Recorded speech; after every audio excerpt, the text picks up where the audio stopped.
Bien-aimés dans le Seigneur, nous allons d'abord prier. Prions. Tendre Père, merci de nous avoir accordé ce temps pour partager avec ton peuple. Je dis bien avec ton peuple, tes enfants, que tu aimes bien ce moment si précieux. Merci Saint-Esprit d'être avec nous. Merci d'ouvrir le cœur, les oreilles de tout un chacun qui va écouter. Enfin, ô Dieu, qu'il se répande, qu'il change et qu'il soit en toi. Nous prions, Seigneur, dans le nom puissant de Jésus. Amen. Amen. Bien-aimés dans le Seigneur,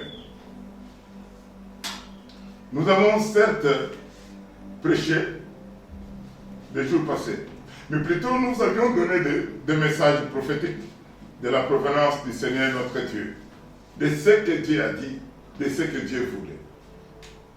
Aujourd'hui, après le dernier message sur Jean ne pleure pas, d'Apocalypse chapitre 5, puisqu'il y a quelqu'un qui mérite, qui a vaincu d'ouvrir le livre. Aujourd'hui, je voudrais vous parler, vous dire ceci. Retenez et retenez-le pour toujours. Dieu est bon. Amen. Sachez-le bien que Dieu est bon. Amen. Et Dieu ne veut pas le malheur de son peuple, Amen. ni de ses enfants. Nous devons le savoir. Nous devons le faire entrer dans nos cœurs et savoir que Dieu est bon. Jamais Dieu ne te fera du mal. Dieu n'ordonnera jamais que le mal t'atteigne. Maintenant, il y a un problème. Pour moi, la victoire est déjà totale. Alléluia. La victoire est déjà complète. Alléluia. Christ a vaincu à la croix. Et il a dit, et la mort. Et les séjours de mort ne prévaudront pas sur mon église. Amen. Écoutez bien, sur mon église. Et tu es l'église de Dieu. Alléluia. Tu es le temple du Tout-Puissant. Oh, gloire au Seigneur. Vous savez, quand nous lisons dans Jean 3,16, la Bible dit quoi? Dieu a tant aimé le monde. Tu crois que Dieu est bon? Dieu a tant aimé le monde qu'il a donné son Fils unique. Paul parle aux Romains et dit, Dieu prouve son amour envers nous. Que lorsque nous étions encore pécheurs, Christ est venu et il est mort à notre place. Amen. Maintenant là, posez-vous maintenant la question. Pourquoi Dieu a laissé ces choses arriver? Pourquoi Dieu a laissé Satan et ses acolytes tuer les gens? Mais nous ne nous posons jamais la question de savoir de qu'est-ce qui se passe dans le monde. Qu'est-ce qu'il y a actuellement dans le monde? Laissez-moi vous dire ce qu'il y a dans le monde. Mon message de tout le temps, c'est repentez-vous. Repentez-vous. Et ce que Dieu veut pour nous, c'est notre sanctification. Alléluia. C'est notre salut. Bien-aimés dans le Seigneur, nulle part les gens se sont levés. Les églises ont célébré des mariages homosexuels. Les églises ont laissé les femmes se marier aux femmes. Les hommes se marier aux hommes. Les églises ont célébré des mariages bestiaux. Les hommes avec les animaux. Les femmes avec les chiens. L'église a permis qu'on vote les lois sur les avortements. L'église ne s'est pas levée contre ça. Ça se célèbre. Et on les célèbre au nom de Jésus. Bien-aimés dans le Seigneur. Il y a ici plus que Sodome et plus que Gomorrhe. Est-ce que nous nous posons la question pourquoi il y a eu les déluges? Qu'est-ce qui s'était passé? Pourquoi Dieu avait sauvé tout simplement Noé et ses enfants? Pourquoi pas les autres? Pourquoi nous nous taisons? Aujourd'hui, qu'est-ce qui se passe sur les réseaux sociaux? Nous voyons quoi? Bien aimé, je vous dis une chose. La Bible dit qu'on ne peut pas faire entrer les faits étrangers dans la maison du Seigneur. La Bible dit que tout arbre que mon Père n'a pas planté sera déraciné. C'est un temps de déracinement. C'est un temps, si vous vous rappelez que quand on a fait entrer du fait étranger dans le temple, de ce temps-là, ce qui avait fait entrer le feu étranger était brûlé. Brûlé complètement, d'ici même. Aujourd'hui, Dieu ne permet pas non plus que nous puissions assister aveuglément à ce qui s'est passé.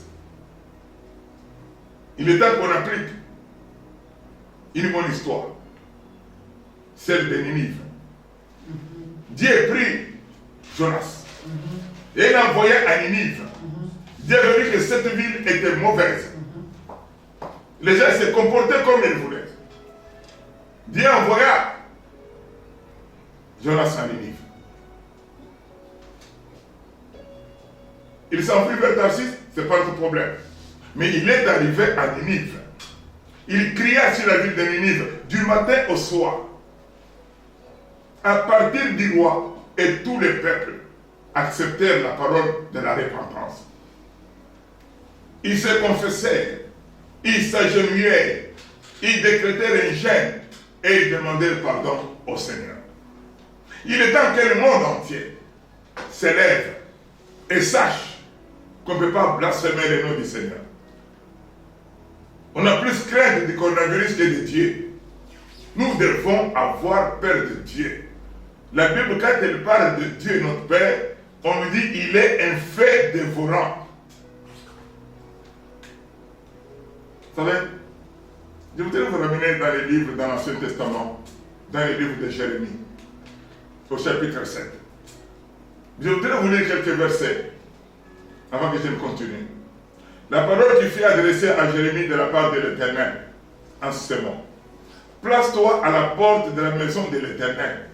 Et là publie cette parole et dit: écoutez la parole de l'Éternel, vous tous, hommes de Juda, qui entrez par ces portes pour vous prosterner devant l'Éternel.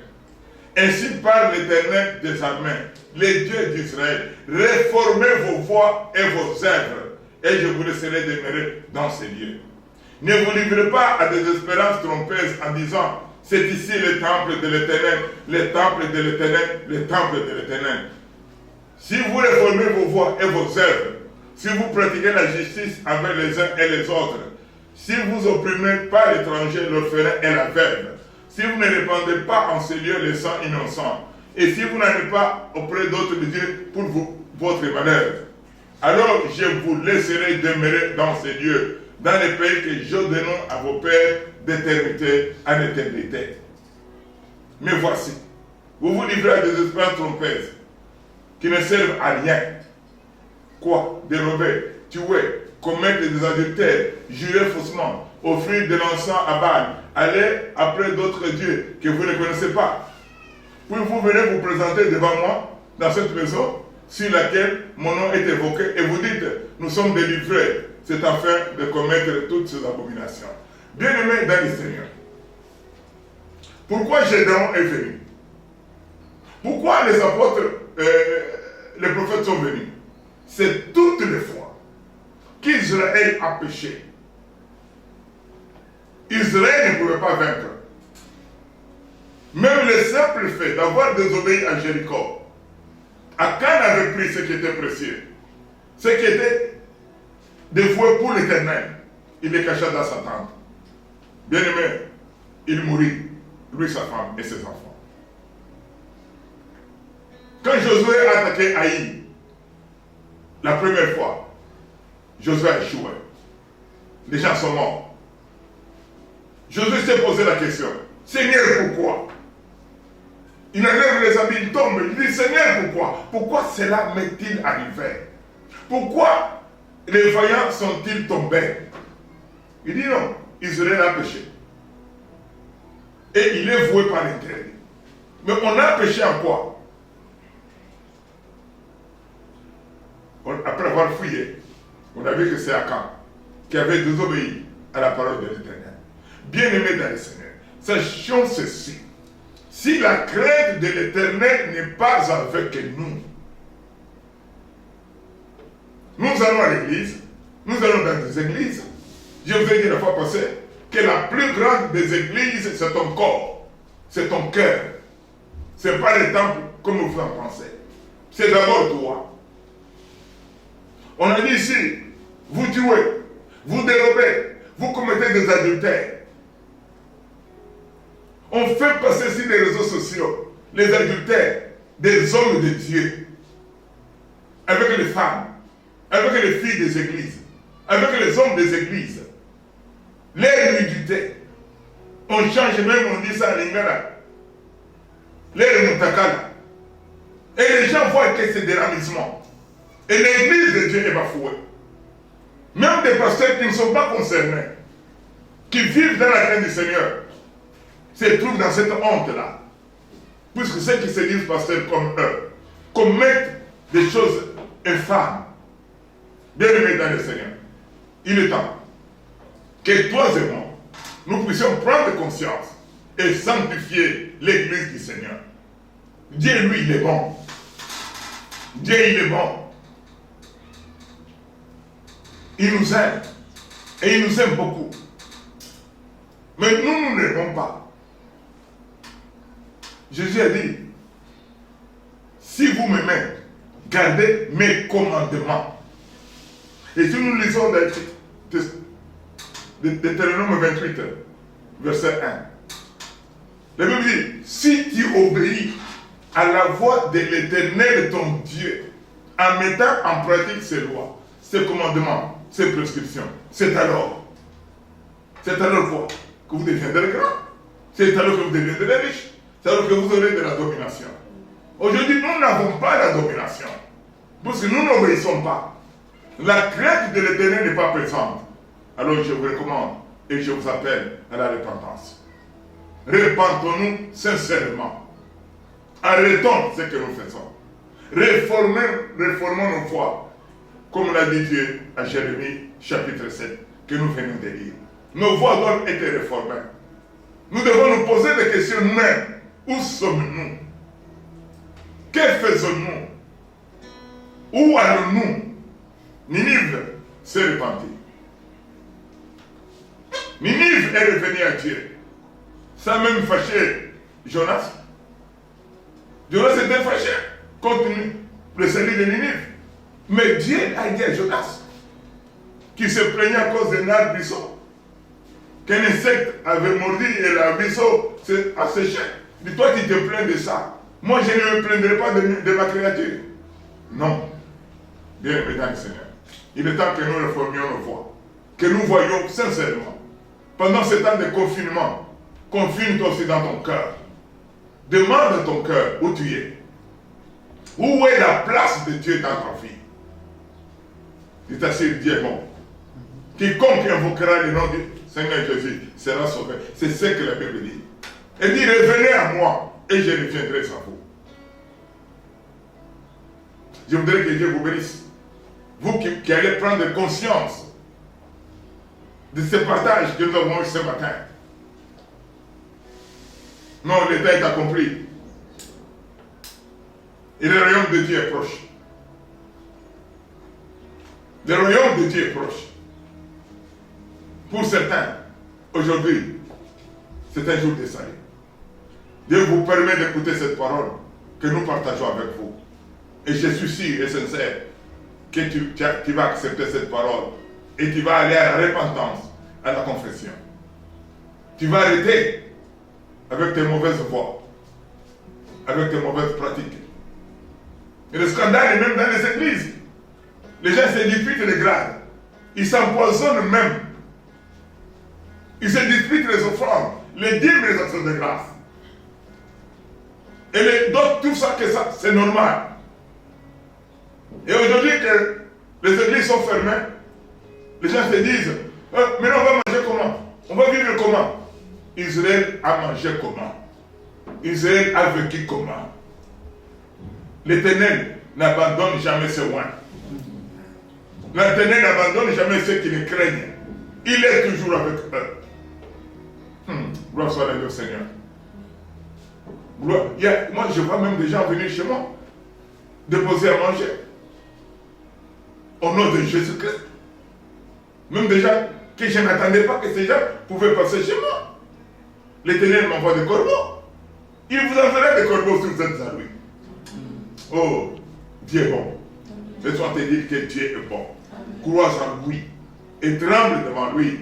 S'il y a quelqu'un à craindre, c'est Dieu. Que tout cela s'arrête.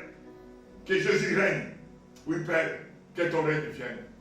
Merci, frères et sœurs. J'ai ainsi terminé aujourd'hui de vous donner ce message-là. J'aime quand Dieu me parle et quand je vous parle de la part du Seigneur.